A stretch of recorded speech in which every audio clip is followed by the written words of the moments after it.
teori dan pemikiran sejarah. Nah, yang mana melahirkan sebuah teori itu tidaklah mudah atau dengan bahasa yang sederhana. Tidak mudah bagaikan membalikan telapak tangan untuk melahirkan atau menciptakan sebuah teori. Menciptakan sebuah teori sangat sungkar jika dibandingkan dengan merumuskan suatu definisi. Menciptakan suatu teori itu harus melalui suatu rangkaian percobaan penelitian yang rumit dan memakan waktu yang cukup lama, barulah seorang ilmuwan dapat menciptakan teori tersebut. Nah, ada beberapa teori dalam sejarah. Yang pertama itu ada teori gerak sejarah. Nah, hakikat teori sejarah adalah suatu gerak yang tumbuh dan berkembang secara evolutif. Nah, yang mana karena menggambarkan peristiwa sejarah masa lampau secara kronologis. Kedua, yaitu ada teori sejarah persebaran kebudayaan. Nah, yang mana manusia adalah sosial, manusia yang tidak dapat hidup sendirian. Manusia yang selalu berusaha mencari teman karena manusia itu hidup bermasyarakat. Manusia itu bisa berpindah tempat untuk mencari tempat yang aman, menjadi keluarga, suku bangsa, dan dalam pergaulan sosial kalangan manusia akan terjadi hubungan atau relasi. Nah, di mana kelompok manusia tempat tinggal lalu diikuti dengan kebudayaan yang berlaku, kebudayaan asli yang dipertahankan, dan kebudayaan bisa melembur dengan sifat akulturasi dan bahkan sifat pasar. Kebudayaan selalu ada di lingkungan manusia tinggal di dalam kelompok.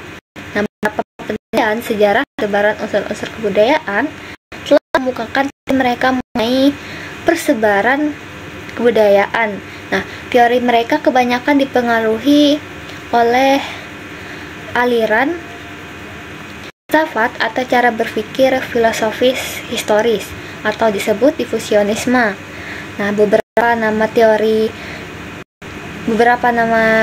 teori dan tokoh yang menganut aliran teori persebaran budaya ini terdapat dalam sejarah seperti dikemukakan Tamburaka. Di antara ada yang pertama, teori Neolitik oleh G. S. Smith dan W. J. Ferry.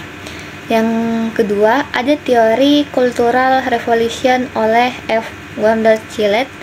Yang ketiga, ada teori Cultural Change oleh Asteroid tahun 1955. Yang keempat, teori atau konsep inti kebudayaan. Yang ketiga, ada pandangan dan teori sejarah, yang mana ilmu sejarah ini menyelidiki arti, tujuan sejarah, gerak sejarah, dan isi bentuk makna tafsiran sejarah dan sebagainya. Nah, masalah tersebut dapat dikatakan sejarah serba teori karena ilmu sejarah ini menyelidiki tentang dasar-dasar pengertian sejarah.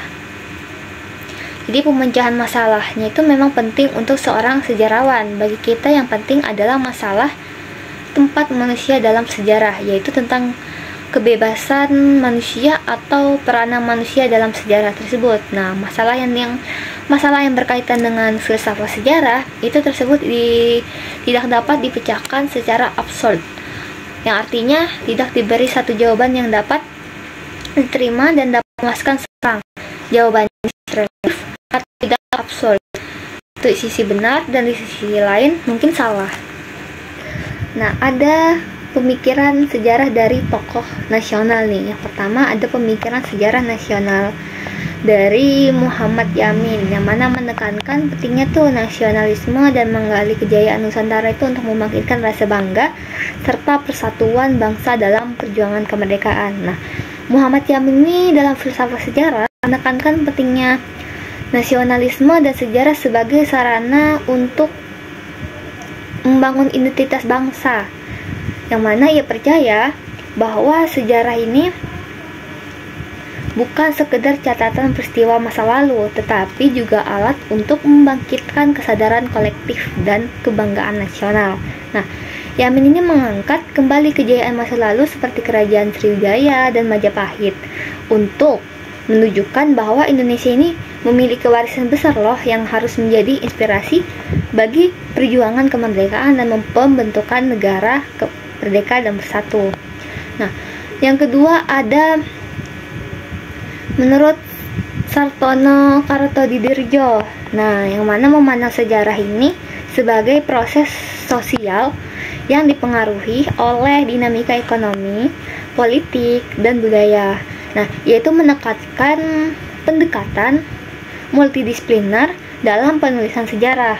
Nah, jadi menghindari fokus tunggal pada elit dan lebih mengutamakan para rakyat dalam perubahan sosial. Nah, Sartono Kartodidirjo ini dalam filsafat sejarah itu menekankan pentingnya nih pendekatan multidisipliner itu dan melihat sejarah sebagai proses sosial yang melibatkan dinamika ekonomi, politik, dan budaya tadi. Nah, yaitu menolak pandangan sejarah yang hanya berfokus pada elit dan justru menekankan peran ini ke rakyat serta gerakan sosial.